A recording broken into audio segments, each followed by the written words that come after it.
Let's talk about this real quick. 5 popular self-defense techniques that will get you killed. Okay. Now, number 1, I see it everywhere. Still today, people are teaching it. Wrist locks. Okay. Wrist locks will not work. If you put a wrist lock on someone, they're going to punch your face with the other hand. If you put a wrist lock on someone, they're going to pull their hand away. Wrist locks are for police to use when there's other police around as a compliance move.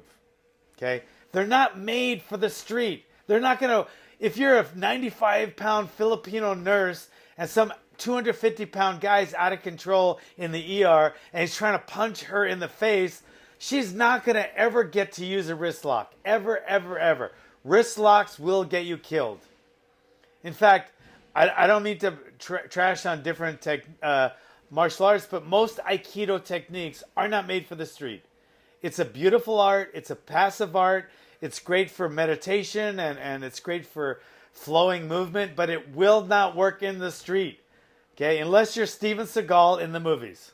Okay, wrist lock, number 1, it will get you killed if you try in the street. Okay, number 2, using your opponent's weight against them. In other words, flowing with their techniques and making it work against them. If someone comes at you swinging, trying to take your head off in a street fight, you cannot grab his hand out of midair and flow him off to the side using his trajectory. It's just not going to work. The only way to beat violent people is to become better at violence than they are. That's the only way, whether we like it or not. It's a cruel, evil world out there sometimes. It's beautiful most of the time. But when it gets ugly and cruel and evil, it's ugly and evil. And we have to beat that evil one way. Okay? We have to be better at violence than they are. So you have to use force. Whether it's a pointed force or blunt force trauma or a choke or something violent on them. And that's the only way you're going to beat them once they attack you. Now, I'm not talking about a street fight where you're going back and forth, talking to them and shoving and a street mutual combat. I'm talking life or death if someone jumps you. Okay, you got to throw away all misconceptions, throw away your civility, and you have to get down and dirty, and you have to be willing to get more violent than they are. Okay? You have to be able to do that. So that's number 2. You can't use their strength against them. You have to use your strength against them. Don't use their strength, use your strength. That's the only way to beat them. And trying the other way will get you killed. Number 3, most blocks. If you wait for them to hit you or stab you and you try to block it every time, when's the last time you've seen a UFC fighter blocking? Inward block, outward block, upward block, downward block. It's going to get you killed. You can't block against someone that's punching you and trying to take you down and swinging on you. You have to attack. You have to be defensively offensive, not defensively defensive. You'll never see a fighter winning by being defensively defensive. They have to be offensive. Defensively offensive, meaning your chin has to be down and your hands have to be up, but you have to be attacking to win. If you start blocking, you block one, maybe. I don't think you block the second one. You definitely won't block the third. So if you're just relying on blocking, like a lot in the school system, they teach their kids, don't hit back, block their strikes. You can't do that. It doesn't work that way. I wish it did. I wish we lived in a perfect world where we could just block and be peaceful and use their strength against them and not hurt them back and peace, love, and happiness. I wish it was like that, but it's not. And when there's violent people, evil, trying to take your head off, you need to get more violent than they are. I'm sorry. So blocking just doesn't work. Okay, I'm not saying don't move your head, don't parry, don't get out of the way of punches. I'm not saying that. You want to be evasive as you can.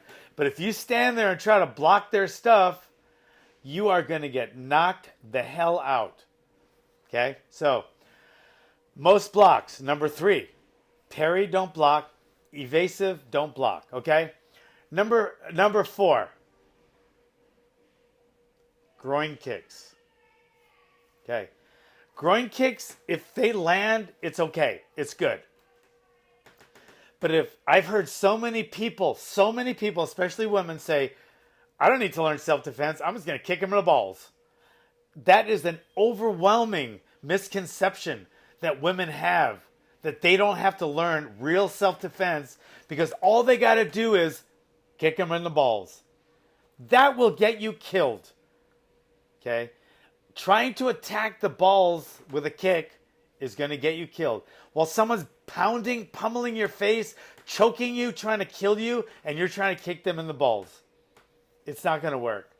Okay? It's not a target to aim for. If it happens to be there and present itself, a good knee or even something more dangerous, okay, if it presents itself.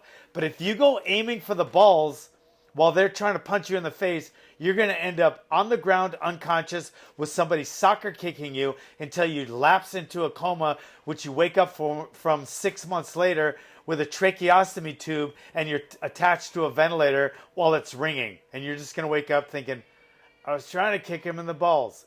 Don't. It'll get you killed. Okay? All right. Number 5. Clenching. Okay, thinking you can stop someone from hitting you by clenching with them. Okay, if you are a black belt in jiu-jitsu, a Greco-Roman gold medalist in the Olympics, okay, you might be able to clinch your way out of a fight. If you are a judo black belt, you might be able to clinch your way out of a fight. But any type of clinching in a street scenario where you don't know your opponent, you don't know what he has in his waistband, you don't know what he has in his pocket, you don't know where his friends are behind you. Once you start clinching someone, next thing you know, they're going to be in their pocket. And you're going to feel someone tapping on your ribs, just like, why is this guy tapping me? Next thing you know, you're going to feel blood running down your side, and you're going to try to take a deep breath in, and it's going to hurt. And you can't take a breath in because you just got stabbed 18 times while you were clinching someone. You want to create distance in a street fight. You don't want to bring your opponent into you. Okay, if you want to grab him real tight, real quick, and try for a clinch takedown or grab him for a couple knees, that's one thing. But if you want to clinch in a street fight, you're going to end up either with the side of your face bitten off by some crazy, angry, stoned, violent criminal, or you're going to get stabbed by somebody who happens to have a knife in their waistband, and they just figured you just gave them that. Okay? So, with that said, I just gave you five common self-defense techniques that will get you killed. Okay?